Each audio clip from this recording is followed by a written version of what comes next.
పౌలు గారు తెస్సలోనికీయులకు రాసిన మొదటి పత్రిక 2వ అధ్యాయం 4వ వచనం. సువార్తను మాకు అప్పగించుటకు యోగ్యులమని దేవుని వలన ఎంచబడిన వారమై మనుషులను సంతోషపెట్టు వారము కాక మన హృదయములను పరీక్షించు దేవుణ్ణి సంతోషపెట్టు వారమై బోధించుచున్నాము.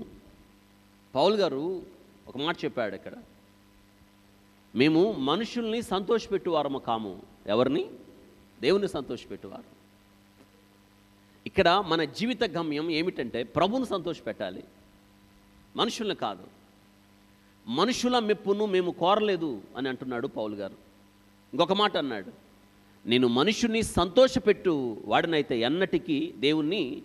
అవును కదా, మనం చాలాసార్లు మనుషులను సంతోషపెట్టడానికి తాపత్రయపడతాం.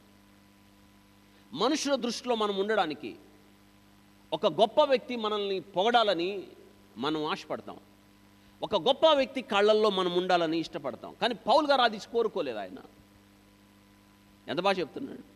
ఒక మాట అన్నాడు అక్కడ, హృదయములను ఆయన పరీక్షించు దేవుడు అంటున్నాడు. గమనించారా? ఆయన ఎవరు అంటే చూడండి, అందులో ఉంది, హృదయములను పరీక్షించు దేవుణ్ణి. మన దేవుడు అంట ఏం పరీక్షిస్తాడు? హృదయాలు. హృదయంలో ఏముందో తెలుసు ఆయనకి. మనుషులుగా మనం తెలియపోవచ్చు కదా. హృదయాంతరంగములు ఎరిగిన వాడు ఆయన, హృదయ పరిశోధకుడు యెహోవాయే.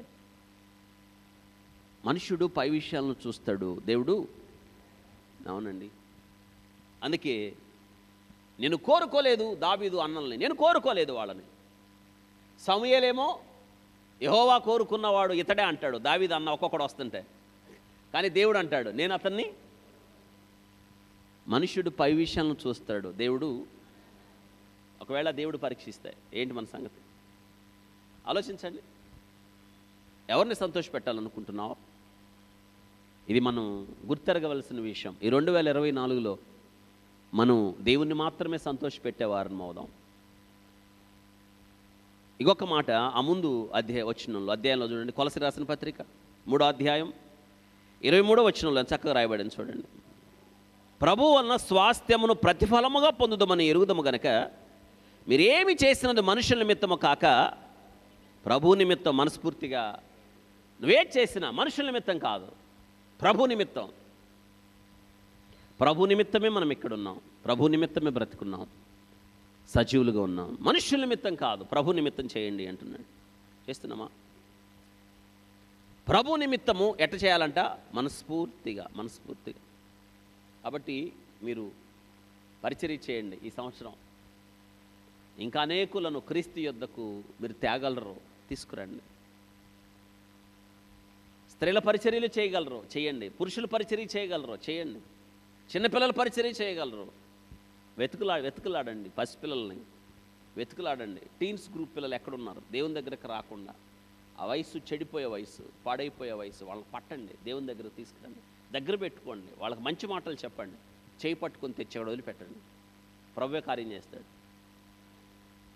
యేసు వారి విశ్వాసమును చూచి, ఎవరి విశ్వాసాన్ని చెప్పండి? ఎవరి విశ్వాసాన్ని? పక్షవాయు విశ్వాసం కాదు, వారి విశ్వాసాన్ని చూసి, నీ విశ్వాసాన్ని చూసే ప్రభు కార్యం చేస్తాడేమో, ఎవరికి తెలుసు.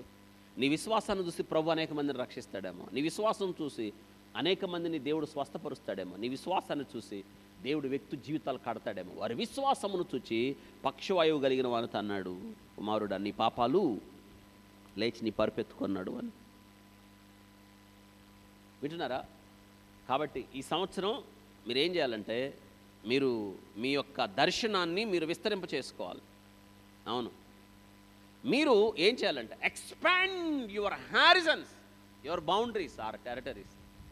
మీ పిల్లలే కాదు, నీకెంతమంది పిల్లలు నిజమే, శారీరకంగా నీకు 2, 3, ఒక్కళ్ళు, కానీ మిగతా వాళ్ళ పిల్లలు కూడా క్రీస్తునందు నీ పిల్లలైతే ఎంత బాగుంటుంది. ఒక్కొక్క పసిపిల్లని పట్టుకొని ఎదుగుతున్నవాడిని చేయబట్టుకొని తీసుకొచ్చి, అరే ప్రేయర్ జరుగుతుంది చర్చిలో, నేను తీసుకుపోతారా, నిన్ను అక్కడ తెచ్చి కూర్చోబెట్టు. ఎంత గొప్ప విషయం తెలుసా అది?